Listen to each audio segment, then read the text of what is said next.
This is the Caribbean.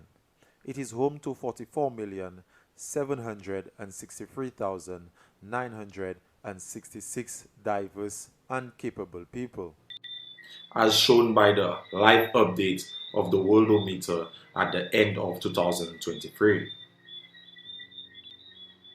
It has given birth to great thinkers, creatives, intellectuals, and writers like Norman Manley, Kwame Nkrumah, sorry for the pronunciation, Claude McKay, Edward Wilmot Blyden, Dr. Robert Love, Sir A. Francis Williams of Jamaica, and Marcus Garvey, just to name a few. As the website Caribbean Beat would have it. We would also think of many others not listed. The title of intellectuals, thinkers, writers, and creatives was given to these men not simply as a position of unearned status, but as a badge of honor, which shows that they were equipped to think about, strategize, and implement with a degree of success solutions to the global problems that affected them regionally and locally at the time.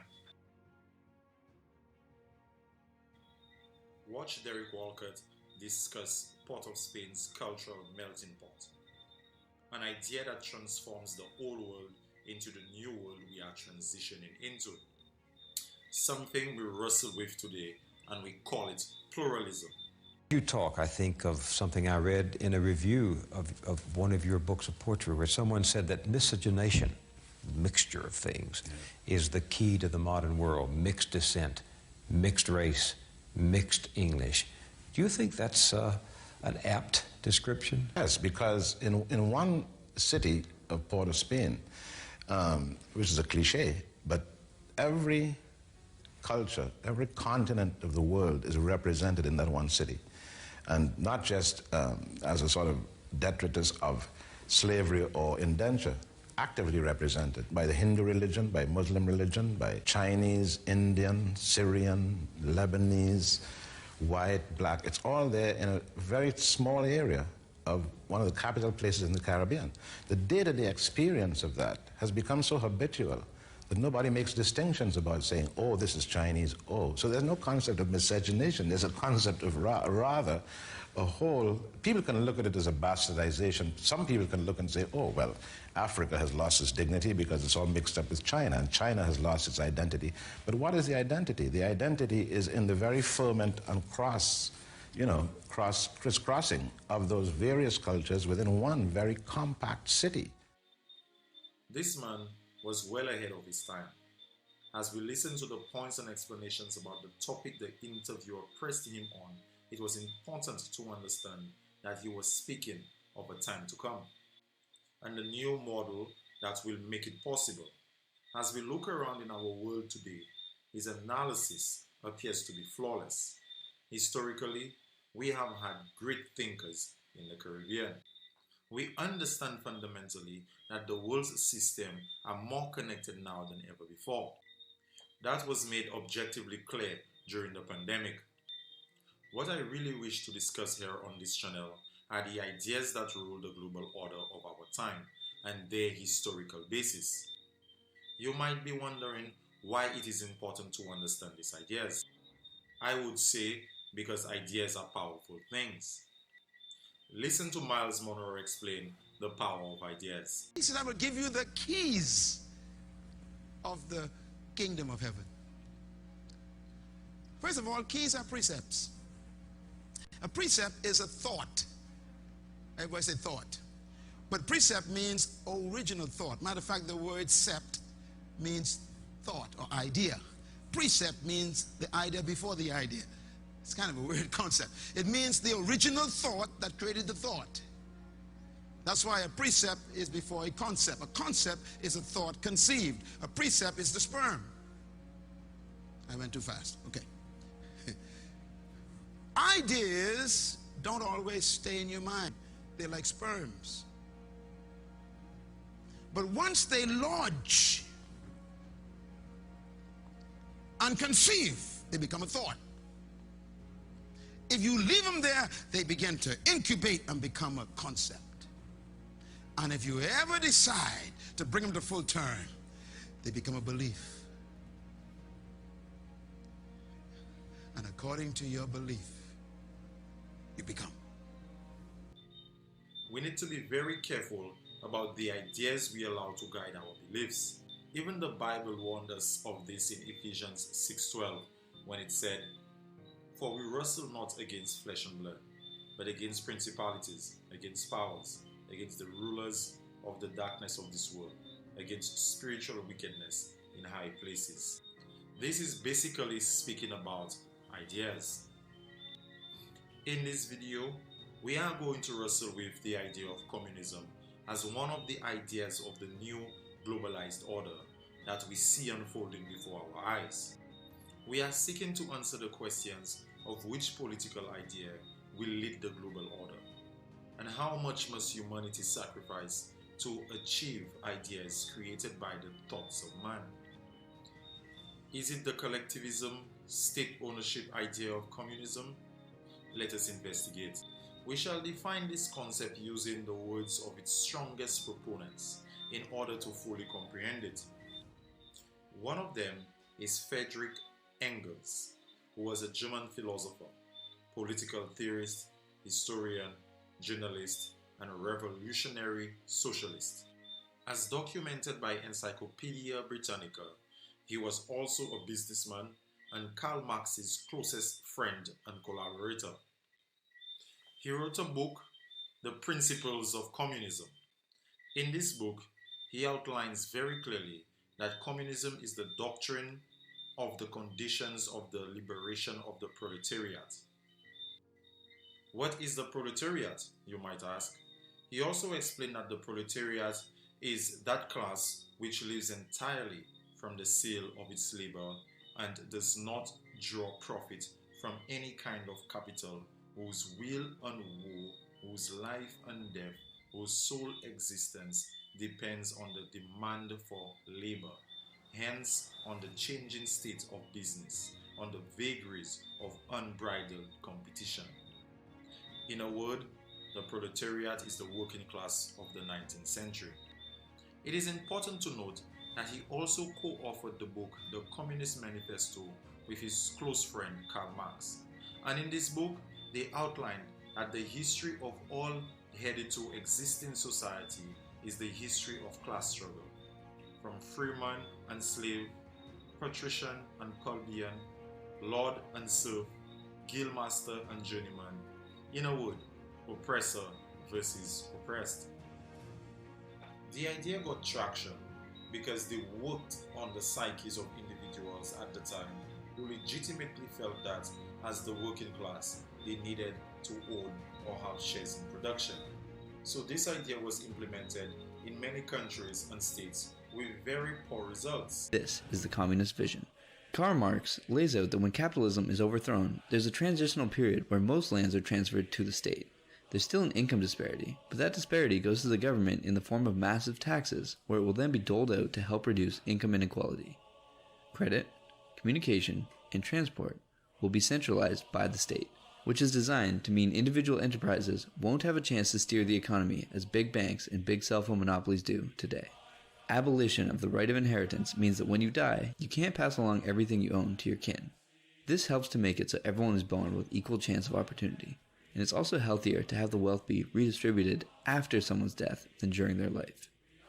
There are many forms of communism: Leninism, Maoism, Stalinism, Trotskyism, but they are all variations of Marxism as explained in the Communist Manifesto.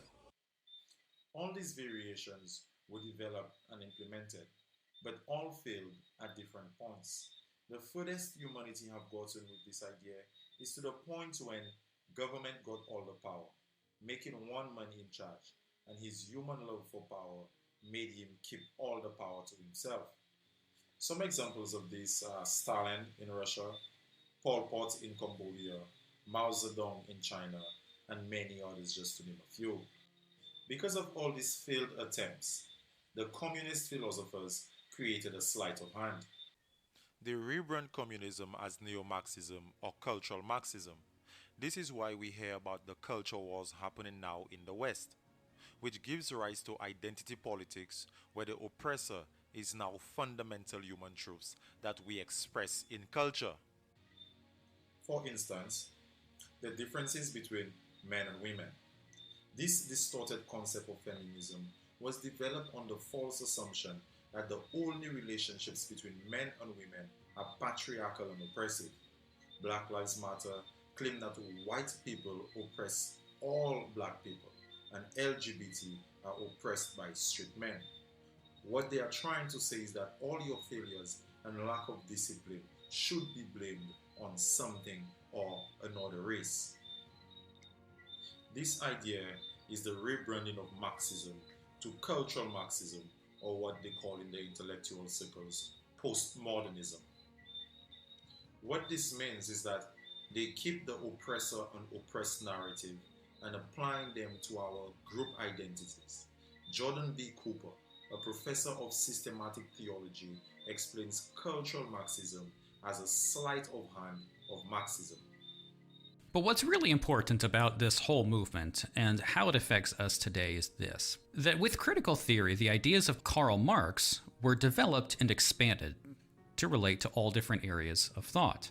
Now, while Marx thought that all different social relations were essentially and foundationally based upon economics, critical theory began applying this narrative of an oppressed group and an oppressor group and applying it to various aspects of social life. And the oppressor was no longer seen as just the rich or the bourgeois who controlled the means of production, but it was expanded to speak about issues of race, class, and gender. Classically, those are the three that are used the most, though there are many other categories that can be discussed in this way as well. And so here now are some of the problems with this Marxist theory.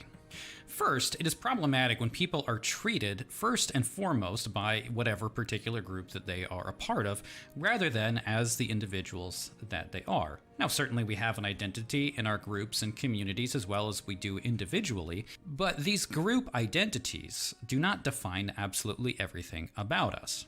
And this leads to the second problem, which is that a lot of these groupings are really arbitrary. Why is it, for example, that every white person is classified in a particular group because of race, when those white people may be of extremely different economic statuses from very different parts of the world and have completely different life experiences, when there's really nothing that unites them at all other than the fact that they have the same skin color? It's too simplistic to identify and lump people into groups in this way. And there are so many aspects of reality that determine what one's privilege is, and that doesn't just have to do with whether it might be a skin color or gender or race. The idea that you are oppressed because of your individual deficiencies that you have control over to some degree, like being disciplined, making the right choices, and making the necessary sacrifices, builds resentment for people who make the right decisions in their life and see the fruits of their labor. To be objective, it is necessary to indicate that all human systems are flawed, and there will be difficulties in each. However, the spirit of Cain drives communism, the one who killed his productive brother because of his own deficiencies. The victim mentality gives rise to the idea's attraction. This is why it is so powerful. Every living human being at some point in their life was a victim of something.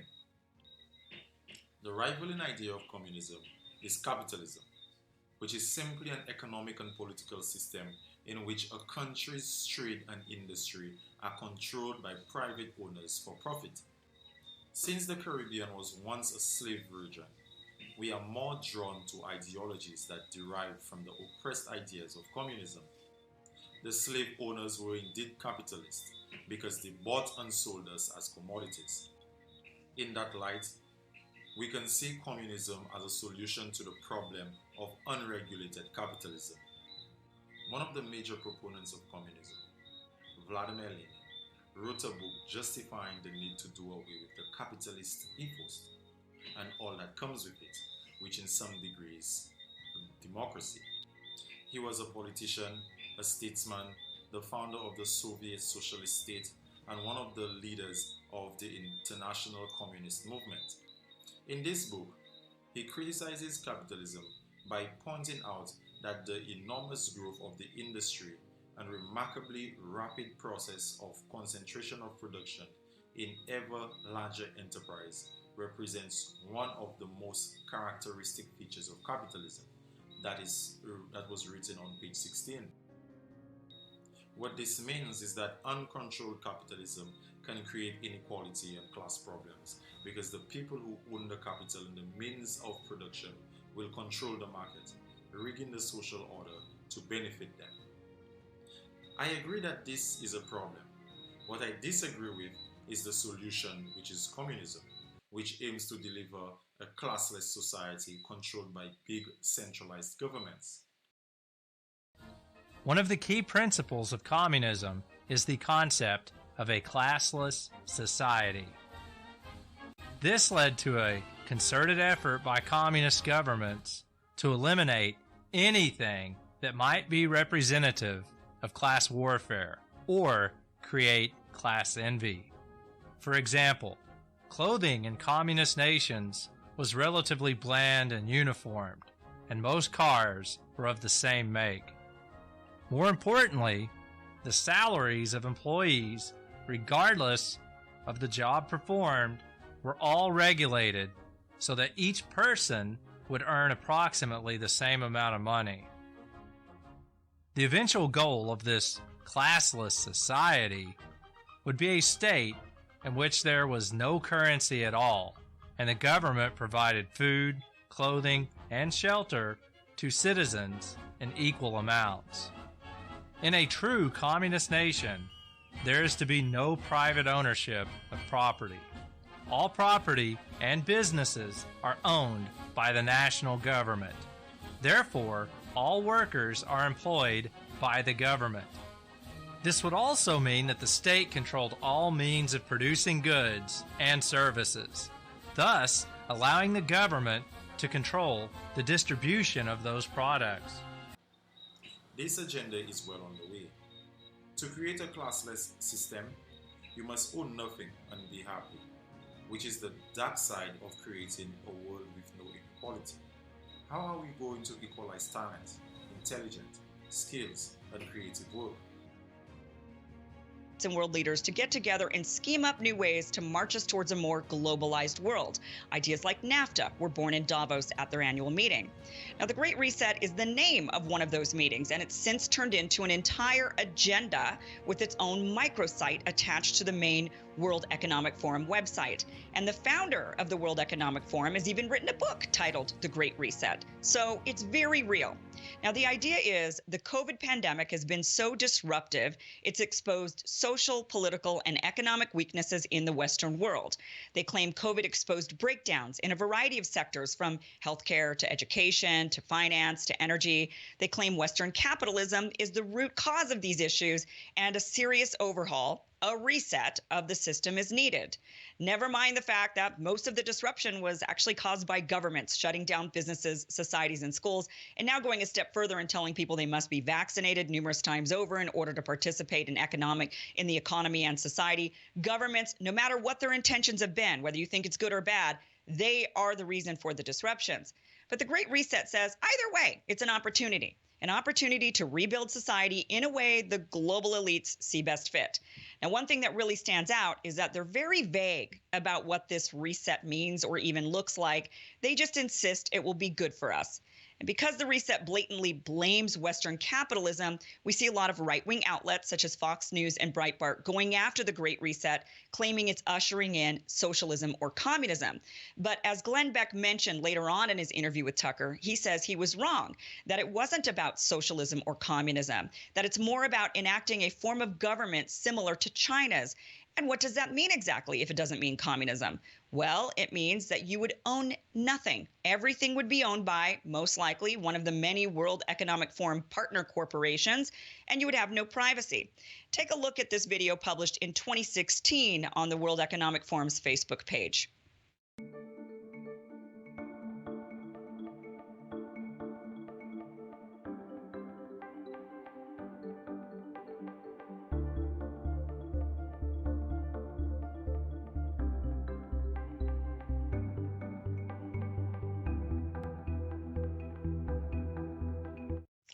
That you'll own nothing and you will be happy. Klaus Schwab, the founder of the World Economic Forum, authored a book during the pandemic that outlines this very clearly. In this book, he states that there will be an economic reset, a societal reset, a geopolitical reset, environmental reset, technological reset. And he also says that all this will be guided and instructed by the return of big governments. On their website of the Embassy of the People's Republic of China, it is well documented that on January 24, 2014, Foreign Minister Wang Yi met in Davos with Klaus Schwab, chairman of the World Economic Forum. In that meeting, they hope that the World Economic Forum in Davos will always keep attention on and support the processes of China's reform and present a true China to the world through the forum. Didn't you hear that? China wants to present a true China to the world through the World Economic Forum. So basically, the World Economic Forum works and supports the aims of the Chinese Communist Party to the world. So COVID-19 coincidentally started in China and brought with it communist laws all over the world. Listen to how China has been using the Belt and Road Initiative to expand its power in the world and in the Caribbean. There's a new highway in Pakistan and a new rail terminal in Kazakhstan. A seaport in Sri Lanka recently opened, as well as this bridge in rural Laos. What's interesting is that they're all part of one country's project that spans 3 continents and touches over 60% of the world's population. If you connect the dots, it's not hard to see which country that is. This is China's Belt and Road Initiative, the most ambitious infrastructure project in modern history that's designed to reroute global trade. And it's how China plans to become the world's next superpower. Kazakhstan. It's 2013, and Chinese President Xi Jinping is giving a speech in Kazakhstan, where he mentions the ancient Silk Road, a network of trade routes that spread goods, ideas, and culture across Europe, the Middle East, and China as far back as 200 BC. He then says, "We should take an innovative approach and jointly build an economic belt along the Silk Road." A month later, Xi is in Indonesia.